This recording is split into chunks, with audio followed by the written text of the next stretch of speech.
कब राजा बना है मान सिंह, बताओ तो। 1509 बनते ही अकबर ने इसको 5000 का मनसबदार बनाया। कितने का मनसबदार बनाया, लिखो। अब भाई 1605 में अकबर मरने वाला है। कब मरने वाला अकबर? मैं कल ही आपको बातें बता रहा था कि अकबर ने मरने से पहले कहा था भाई जहांगीर को राजा नहीं बनाना, राजा बनाना है खुसरो को। किसको बनाना है? और अकबर का सबसे खास सेनापति कोई है तो वो कौन है? मान सिंह। तो उसने मान सिंह कहा भाई मान सिंह देख लेना, जहांगीर राजा नहीं बनना चाहिए, राजा कौन बनना चाहिए? खुसरो। पर मैंने कहा था कि लास्ट 2 दिन में जहांगीर बाजी पलट गया और जहांगीर अकबर के पैर पड़ पुड़ा के क्या घोषित करवा लेता है खुद को बादशाह। तो अकबर ने जब जहांगीर को बादशाह घोषित किया तो उसने मान सिंह को बुलाया और मान सिंह को बुलाकर भाई प्लान कैंसिल, अब मेरे मरने के बाद तो खुसरो को नहीं बनाएगा, किसको बनाएगा? तो मान सिंह ने ये क्या तरीका है, हम खुसरो के रास्ते लगी पूरी तैयारियां कर चुके हैं, अरे से तू कैसे मुकर सकता? और अब मैं वापस राजाओं को मनाऊं कि नहीं, अपने खुसरो को नहीं बनाना, किसको बनाना है? जहांगीर। और हम तो खुसरो को बनाएंगे इस दारूडिये को आज बनाए कल बनाए हम तो अकबर का यूं बेटे के प्रति बहुत ज्यादा ही वो दिल आ गया था लास्ट में जाते जाते। तो अकबर मान सिंह का हाथ पकड़ता है और हाथ पकड़ कहता है अब इज्जत तेरे हाथ में है, मैं कह रहा हूं जहांगीर को बनाना। तो उसने वापस कहा कि नहीं भाई, अब पहले क्यों कहा फिर खुसरो को बनाना, हमारी तैयारी नाम की भी तो कोई चीज होती है। तो अकबर ने वापस कहा कि 7000। कितने का मनसबदार है? गांव में कहते हैं कि गोगा जी महाराजा ना, गोगा जी की पूजा राजस्थान में सबसे अधिक पूजा यदि किसी देवता की जाती है, किसकी की जाती है? ये सबसे अधिक मंदिर कौन से देवता के? गोगा जी। तो गांव में होता है भाई गोगो जी क्यों पूजो, तो भाई गोगा जी की पूजा क्यों करते हो? तो बाद कोई ना कोई कहता है कि डरता, सांप से डर लगता है, सांपों से, भाई राजस्थान में सांप ज्यादा होते हैं, सांपों से डर लगता है, इसलिए किसकी पूजा करते हैं? कि सांप हूं डरता गोगो जी दो के।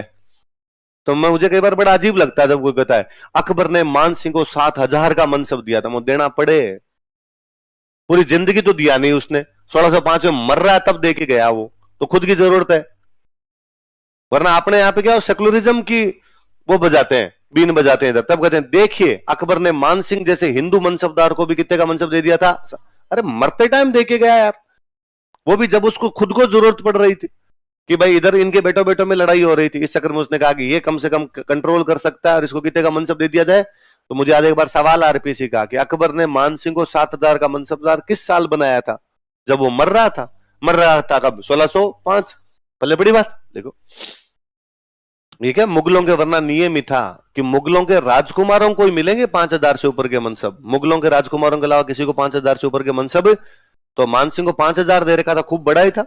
अब लास्ट में अकबर की खुद की पार नहीं पड़ रही थी तो राजी करने के लिए कुछ ना कुछ तो करे। ये नहीं अपने कभी है कि भाई गहलोत कैंप से एक मंत्री टूट के पायलट कैंप में जा रहा है, गहलोत ने कहा मैं तेरे को मंत्री बना दूंगा, तो उधर मजाक भी तो करते ही है। बस पहले ये था, ये पहले मनसब दे दिया करते, अब क्या बना देते हैं? मंत्री। पर ये अकबर का सबसे योग्य सेनापति रहा था। तो अकबर ने बाद में इसकी डंकी डंकी जगह पोस्टिंग की। डंकी जगह मतलब जहां पर जीत की संभावना होगी, भाई ये इलाका और कोई नहीं जीत सकता, मान सिंह ही जीत सकता है। बाउंड्री बाउंड्री पर रखा इसको हमेशा। काबुल, बंगाल और बिहार, कहां कहां भेजा था आप देख लो। काबुल एकदम पश्चिम, बंगाल एकदम पूर्व है। एक बार उस बॉर्डर पे, एक बार इधर वाले बॉर्डर पे, लिख लो।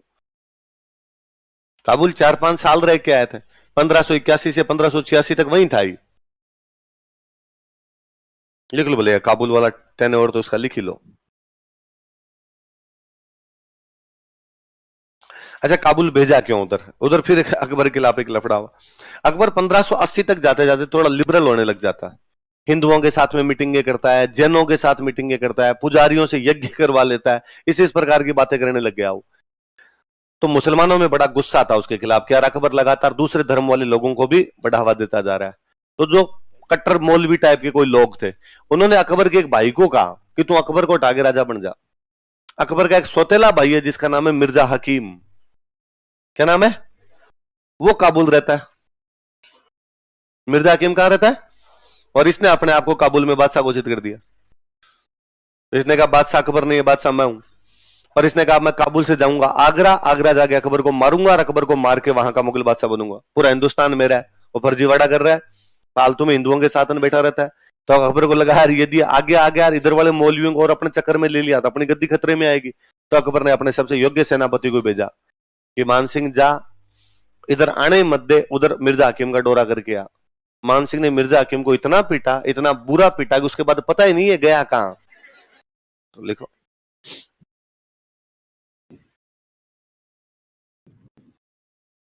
फिर इसने अकबर को कहा भाई कर दिया तेरे भाई का तो इलाज, अब क्या करना? तो अकबर ने कहा थोड़े दिन वहीं रहे। और काबुल के अंदर अफगान थे और अफगानों में जनजातियां थी, अलग अलग कबीले हुआ करते, और वो कबीले बड़े परेशान करते, अकबर को उनको टैक्स नहीं देते। और अफगानिस्तान की प्रवृत्ति आज भी कबीलों वाली है। कबीले के अंदर जो भी लोग रहेंगे वो कभी किसी दूसरे की सत्ता नहीं मानेंगे। अफगानिस्तान में प्रॉब्लम यही है कि अफगानिस्तान अभी तक मिनख नहीं बनाया है। वहां पर आदिम जनजातियां पड़ी है, उनकी कबीलाई व्यवस्था, और उनकी कबीलाई व्यवस्था में लगता है कि हमारी व्यवस्था में जब भी कोई दूसरा आ रहा है इसका मतलब हमारा इंटरफेयर हो रहा है, और हम किसी का इंटरफेयर होने, इसलिए अफगानिस्तान में अंग्रेज 3 बार गए कि तुम मिनख बन जाओ रे थोड़े बहुत, पर वो नहीं बने। फिर 1970 में है रसिया, तो अफगान नहीं माने। 20 साल बैठ के चला गया अमेरिका, तो नहीं माने। और इनके तो कंट्रोल में नहीं आए। इनको तो कंट्रोल में 2 ही लोगों ने किया था, या तो अकबर के टाइम में कंट्रोल में करके आया था मान सिंह, या औरंगजेब के टाइम में कंट्रोल में करके आया जसवंत सिंह। उसके अलावा तो मुगलों के भी कभी कंट्रोल में नहीं रहे। या तो उधर जसवंत सिंह ने इन पे कंट्रोल किया था, टैक्स वैक्स लेना शुरू कर दिया था इनसे, या मान सिंह ने। और मान सिंह के टाइम तो कहते हैं हालत वो थे कि बच्चा रात को रोता तो मां कहा करती है कि सो जा वरना मान सिंह आ जाएगा। इसका तो खौफ ही था वहां पे कि काबुल भूली नहीं अजैन वो खांडो बे हाथ, कि काबुल आज भी मान सिंह के हाथों के प्रहारों को और उसके हथियार खांडे को भूल नहीं पाई है। मात सुनावे बालगान खौफनाक रणगात, कि माँ आज भी अपने बच्चों को सोते समय वो खौफनाक कहानियां सुनाती है कि टाबर डर के चुपचाप सो जाता है कि कौन आने वाला है। तो इसने वहां 5 कबीले हराए। कितने कबीले हराए? जैसे मैं कुछ कबीलों के नाम बताता हूं, आप रिलेट कर पाएंगे। जैसे एक कबीले का नाम था वहां पे यूसुफ जई। क्या नाम था? मलाला। मलाला का पूरा नाम क्या है? तो कबीला ही तो यूसुफ जई। जैसे मैं एक कबीले का नाम बताता हूं, अफरीदी। शाहिद अफरीदी पाकिस्तान का कैप्टन था, तो अफरीदी कबीला होता है। तो शाहिद अफरीदी खुद भी कबीले जैसा नहीं लगता ना? कबीले का आदमी कोई नियम कानून कायदा नहीं, वैसा वैसा ही तो है कि कोई नियम कानून कायदा न, बुद्धि नाम की चीज थी, वो कोई बुद्धि नहीं थी। वो मुझे हमेशा लगता है कि यार वो इतना क्रिकेट खेल कैसे गया। 2011 में मोहाली में भारत पाकिस्तान के बीच में सेमीफाइनल है, इंडिया मरपड़ के रन बनाती है 260, तेंदुलकर के 85 रन है, जिसमें तेंदुलकर को 6 जीवन दान है। पाकिस्तान वालों ने कितने जीवन दान दिए? तब इंडिया को मर पड़ के पहुंची। सुरेश रैना शायद लास्ट के अंदर आगे 50 बना के गया था कोई, और ये 260 के आसपास तक पहुंचे। और पाकिस्तान बहुत अच्छी पोजीशन के अंदर है। 38 ओवरों में उनके शायद 180 रन के आसपास से बने हुए। अगले 12-13 ओवरों में उनको 70-80 रन चाहिए और आराम से बने जा सकते थे। उधर वो मिसबा उल हक खड़ा था, और वो मिसबा उल हक जाइंट किलर था कि वो कभी भी जाग सकता है और कभी भी जागने के बाद किसी को फोड़ सकता है, वैसा बैट्समैन था। तब ये आता है, कप्तान आता है। इसे उम्मीद ये थी कि ये जाएगा और जाके वहां पे 15-20 बॉल ही खेल ले। ये 15-20 बॉल खेलेगा तो 15-20 बॉल के अंदर 20-30 रन बनाएगा, और ये 20-30 बनाएगा, तब तक मिसबा उधर से 20-30 बना देगा, रिते में स्कोर खत्म हो जाएगा। भाई पहली बॉल पे आउट होके गया। वर्ल्ड कप है तो है, सेमीफाइनल है तो है, मैं मेरे तुक्के मारूंगा, तुक्का लग गया तो ठीक है, नहीं लगा तो ठीक। वापस थोबड़ा ऊंचा करके वापस जा रहा है। तो अफरीदी उस टाइप का बंदा था। तो अफगान सारे उस टाइप के से रहे हैं एकदम, कि जो किसी की दूसरे की सत्ता मानने के लिए तैयार नहीं है, भले उनको कोई कितना भी समझाना चाहे वो समझने के लिए तैयार। अमेरिका जैसा देश उनको समझा के चला गया, रहे मिनख बदल गए और ऐसे रहते हैं, पर उनके समझ में नहीं है। तो देख लो अभी भी हेलीकॉप्टर के लटकते हैं, अभी भी आप मिनख मानते हो। जिम में घुसे तो जिम में देख रहे हैं, अरे मजा आ गया, जोरदार जोरदार चीजें मिली हुई है यहाँ पे। पहले फतवे जारी करते हैं उधर बैठे बैठे, लड़कियां पढ़ के दिखाओ, पहले फतवा उनका, जाओ देखिए स्कूल। वरना अमेरिका था तब तक सब भी था। इतने दिन ये क्रिकेट वाले मजे लेते अफगानिस्तान वाले, अब वो खेलने देंगे अब क्रिकेट कैसे खेली जाती है कैसे नहीं खेली जाती है। तो वो अफगान किसी की सत्ता मानते ही नहीं थे। तो 5 कबीले थे ऐसे। कितने कबीले थे? एक कबीला था करजई। क्या कबीला था? तो अफगानिस्तान का राष्ट्रपति है हामिद करजई। अभी और देखो, मतलब कबीलों में भी क्या है, इनके कबीले अपने कबीले की बात मानते, दूसरे की नहीं मानते। अभी अफगानिस्तान का जो राष्ट्रपति अमेरिका वाले टाइम था वो था आपका अशरफ गनी, वो था, ऐसा ही नाम था उसका कुछ, अशरफ गनी, अशरफ गनी ऐसा। अब वो बंदा जैसे ही कहा कि भाई अब अमेरिका यहां से जाएगा, बेचारा वो सबसे पहले भागा। हामिद करजई पूर्व राष्ट्रपति, वो नहीं भागा, वहीं बैठा है। तो भाई यदि नेताओं को मारते तो हामिद करजई क्यों नहीं भागा? क्योंकि हामिद करजी वाला कबीला ही भगा रहा है बाकियों को। तो हामिद करजी वाला कबीला हामिद करजी को तो भगाएगा नहीं, उसको बेचारा अशराफ को लगता था मेरे वाला कबीला तो लीड में है नहीं, मुझे मारेंगे, तो वो बेचारा सबसे पहले भाग गया यहाँ से। तो 5 कबीले हरा के आया, इसलिए आमिर के झंडे का रंग कर दिया पचरंगा। आमिर के झंडे का रंग कैसा किया? आज भी आप कभी आमिर जाओगे तो आमिर का जो झंडा लगा उसका रंग कैसा है? ये पचरंगा रंग क्यों उस झंडे का? क्योंकि काबुल में कितने कबीले आ रहे थे। पहले आमिर का झंडा हुआ करता सफेद। आमिर का झंडा कैसा था? सफेद। और इस सफेद झंडे के अंदर बनी होती है एक झाड़ी।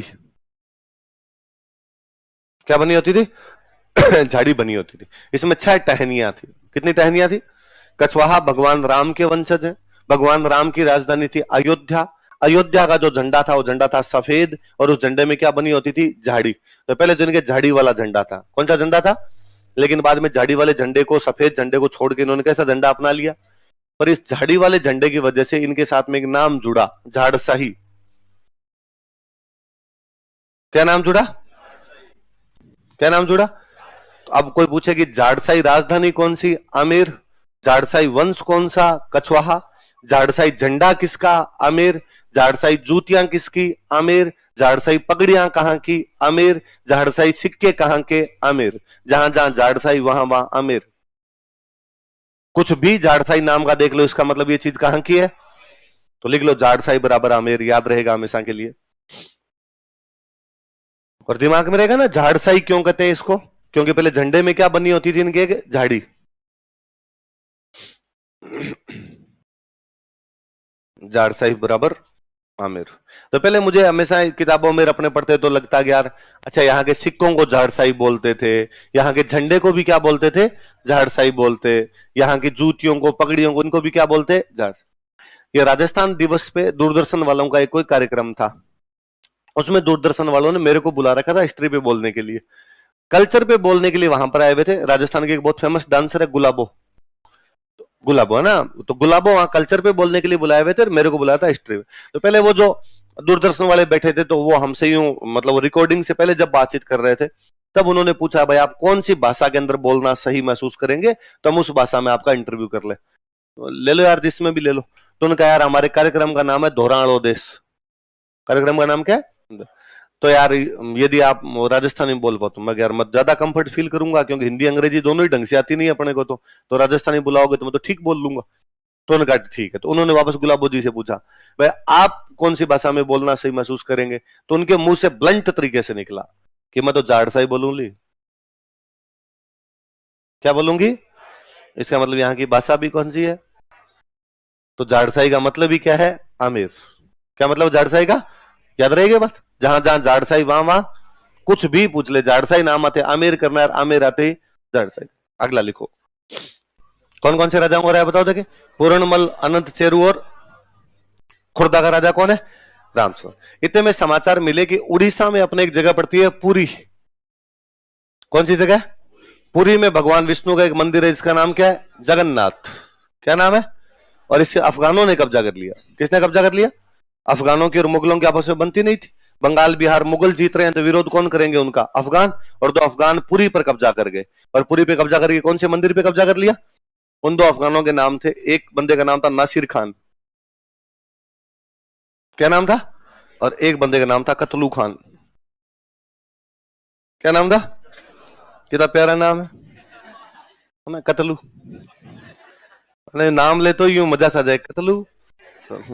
मान सिंह को समाचार मिले कि नासिर खान और कतलू कहां कब्जा कर गए? पुरी के जगन्नाथ मंदिर। और इन अफगानों ने कहा पुरी का जगन्नाथ मंदिर तोड़ेंगे। तो मान सिंह ने कहा बाकी चीजें बाद में, मंदिर नहीं टूटना चाहिए। मान सिंह गया, उसने नासिर खान और कतलू खान दोनों का कत्ल किया। और कौन सा मंदिर बचाया? लिखो,